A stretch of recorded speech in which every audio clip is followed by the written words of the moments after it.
Good morning, good afternoon. Here it is, the 6th of June. We're into the first week of June, and conditions could not be better for planting when it stops raining. It's been chucking down here pretty hard. We've been having, I haven't had to water much outside. I've had to maintain stuff that's under cover, but pretty much everything that I've gotten into the ground, Mother Nature's come along and watered it in really, really well for me.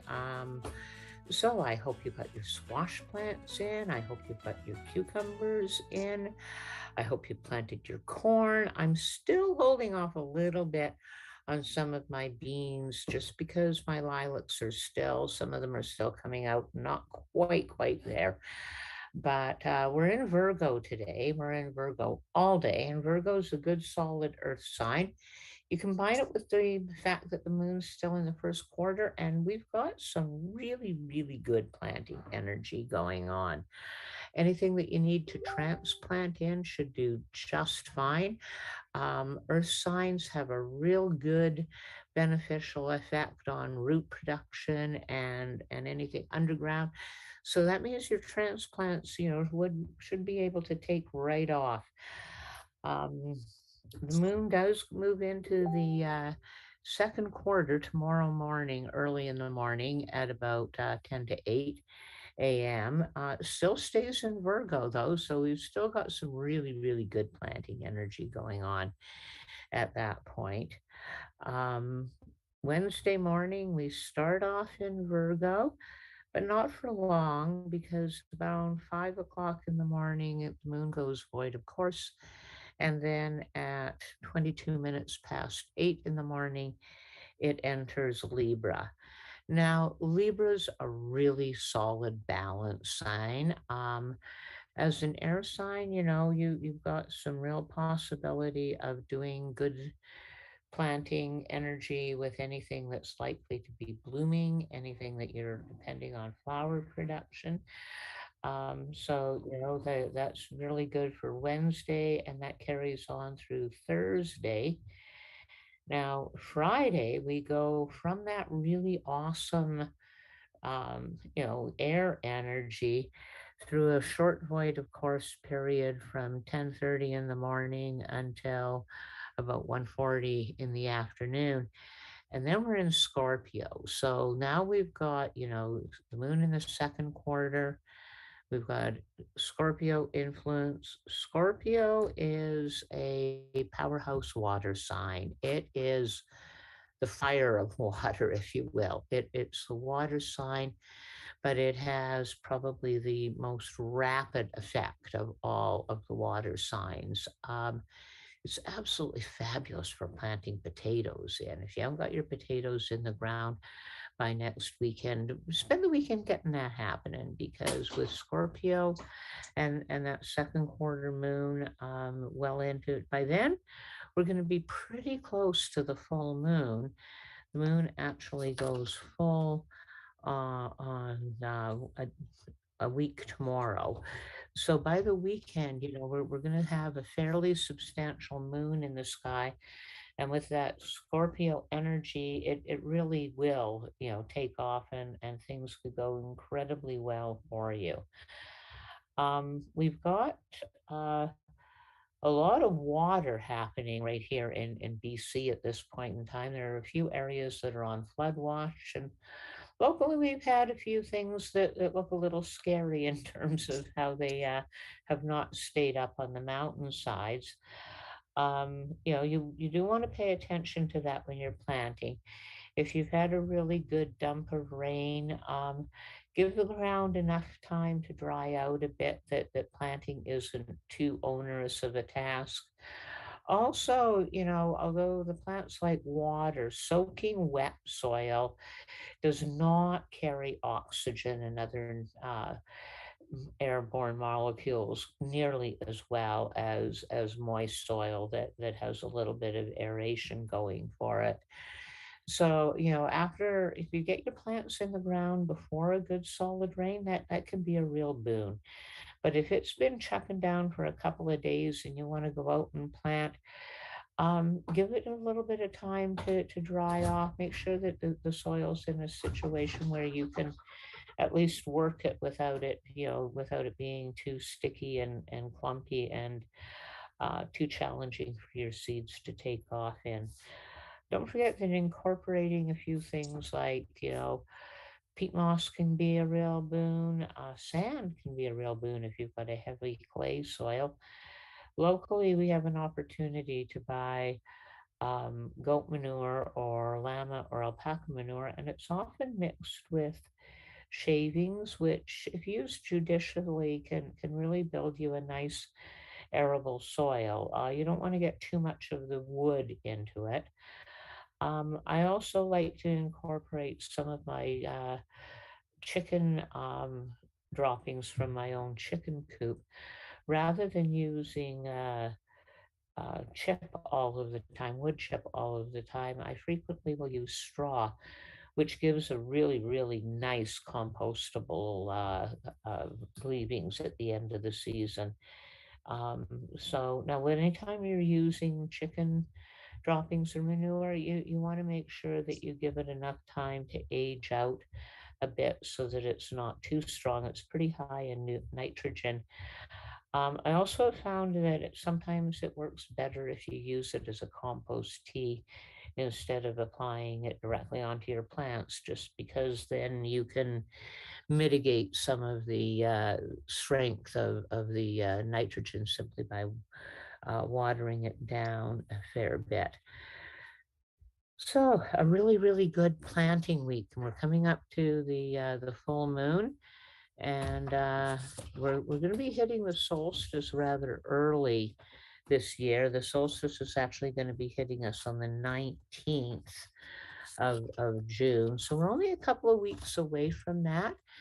And generally speaking, things that you get into the ground before the solstice are, in our area, going to have a fairly good chance of cropping out really successfully for you.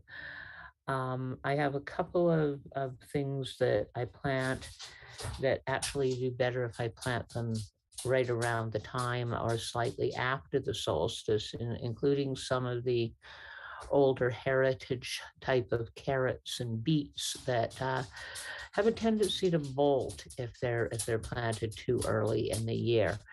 So don't despair, you still got time. And of course, transplants can keep right on going, for as long as is reasonable. So, you've still got time to get a fair bit of your garden in. We have had absolutely zero response from people in terms of our contest about sending you sending us a picture and us sending you some seeds.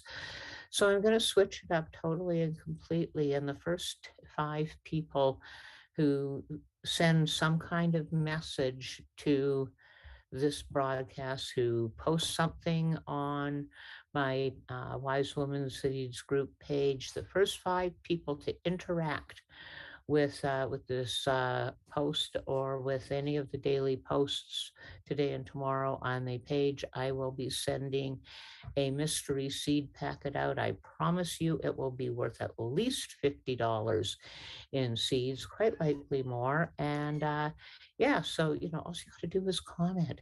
Let's just kind of get some things going. I got a lot of seeds and I'd really like to get them out there because it's sad to see them in the little packages all ready to go, all ready to come out to you. And, if they don't go now, they're going to be kind of hard to move on next year. So I'd really like to have more of you, participate and get yourself some free seeds. So comment, send me a net message of any kind, please. I'd love to send you some seeds. Now, Michael and I went plant shopping today because I hadn't started many plants this year. And I was unexpectedly given an opportunity to fill a greenhouse for a friend.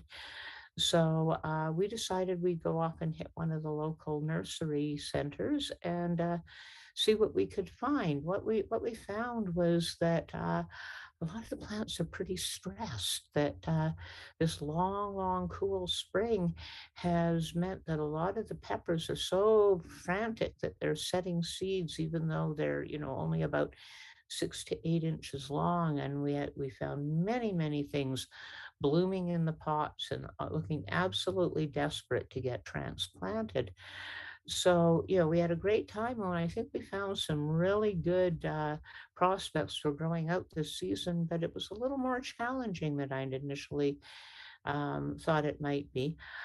I'm not a big fan of planting things out once they've started to bloom, and especially once they've set fruit. Now, yes, you can pick the blooms and fruit off and kind of give that plant a second run, but to me, it's an indication that the plant is already somewhat stressed. It's trying desperately to reproduce, even though it hasn't really finished growing up to its full size yet. And very often I find they just don't recover well, even if you pick the blooms and young fruit off. So we had to get a little careful about what we chose in the pepper department, and it did limit our choices somewhat. But at any rate, Michael's got about a 3 to 5 minute clip here of us having a great time at the local garden center. And so sit back and enjoy it, and make sure you comment so I can send you some seeds.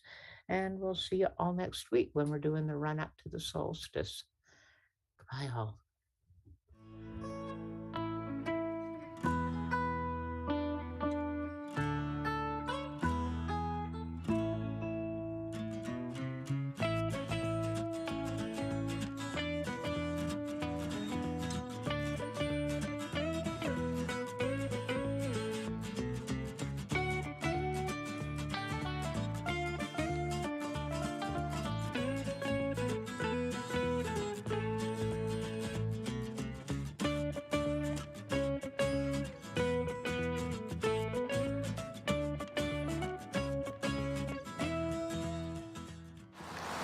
Six.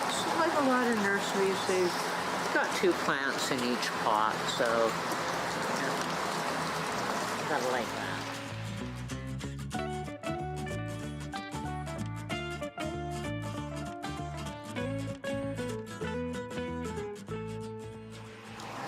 The more popular corns, the really super sweets, they're almost all hybrids, so it's not surprising all they've got here. Oh, I believe I might have found rosemary. Oh my goodness, I have found rosemary. Ooh.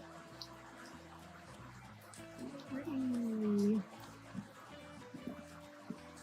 Rosemaries, I feel like the count on Sesame Street. One rosemary.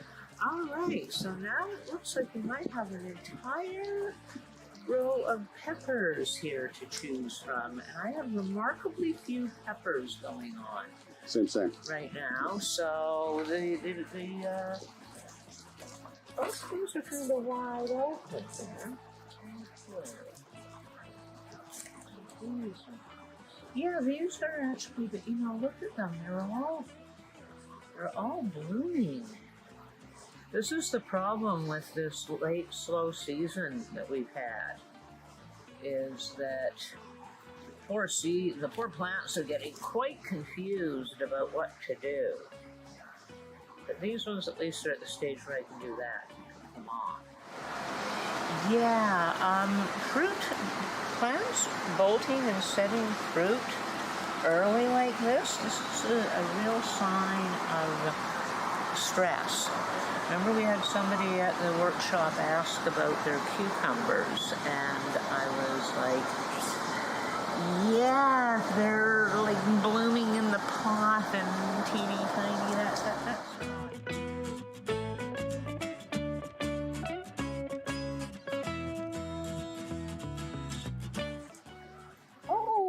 Oh, Mad Hatter, also known as Scotch bonnet. Keep those seeds? Oh, absolutely. Scotch bonnet is a lovely heritage variety pepper. It's a major ingredient in several of the chutneys that England is famous for.